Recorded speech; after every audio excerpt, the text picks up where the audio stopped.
Nagutom si Nanay Linda nang wala sa oras. Grabe. Makain ako ngayon dito. Kasi nagutom ako. Nakain sana ako ng tinapay. Kaso parang gutom na gutom ako dahil doon ang dami kong nilinis doon sa taas.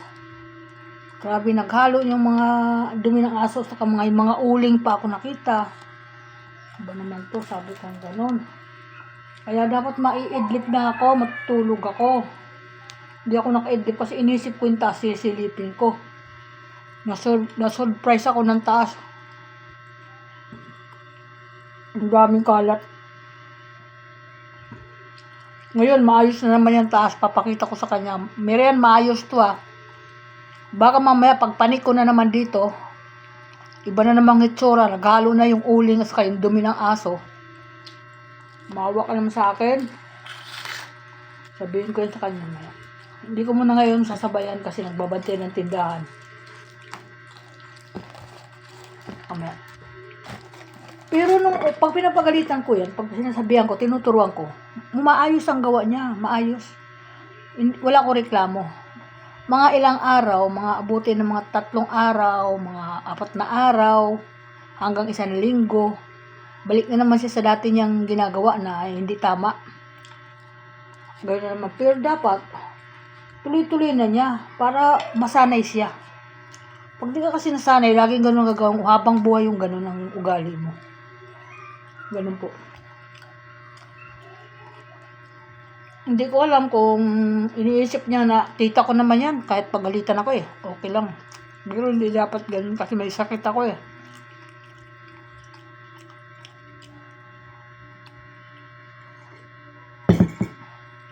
Nagbablog ako para malaman ng mga anak ko na ganyan ang kalagayan ko dito sa kanila, sa mga kasama ko.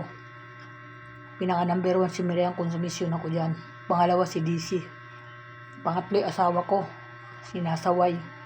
Para nalalaman nila kung sakali may mangyari sa akin, atakihin ako, alam na nila kung paano ako nagkaganon. Yun. Kaya dinadaan ko na sa vlog kasi mahirap yung kapag naglilihim tayo ng sinasabi, hindi tayo nagsasabi kung anong nararamdaman natin, tapos may mangyayari sa atin, gagawin pa sila manghuhula kung anong nangyari. Ano bang ganyan? Ano ba nang ganyan? Nagkaganon, ganyan. Hindi nila alam, dahilan din dun sa mga nangyayari dito sa loob ng bahay.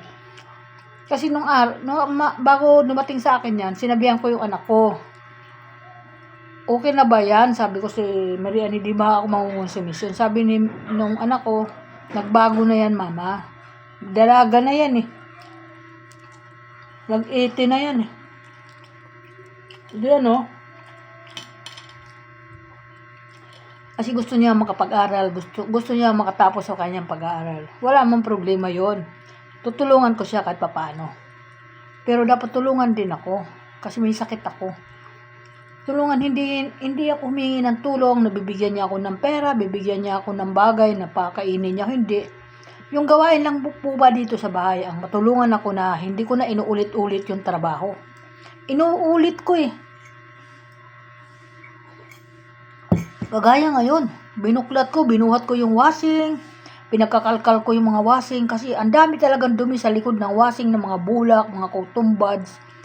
Andun ang dumi, winalis ko kasi masisira ang gamit pag marumi talaga yung kinakalagyan niya.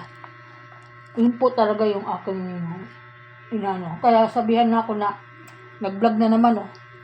Hindi kasi sila natututo. Hindi ako nagbablog kapag wala akong nakikita na ganyan. Hindi ako gumagawa ng ganito. Bagkos pag magbablog ako, pag magaganda ang ginagawa niya, ipupuriin ko pa yan.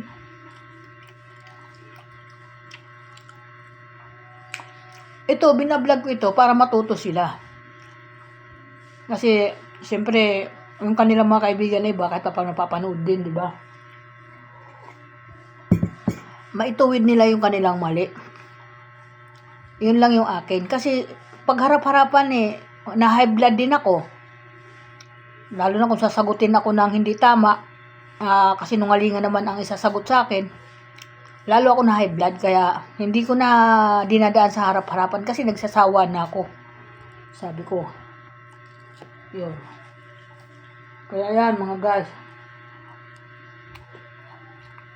Dinaan ko na lang sa kain. Kakain na lang po ako.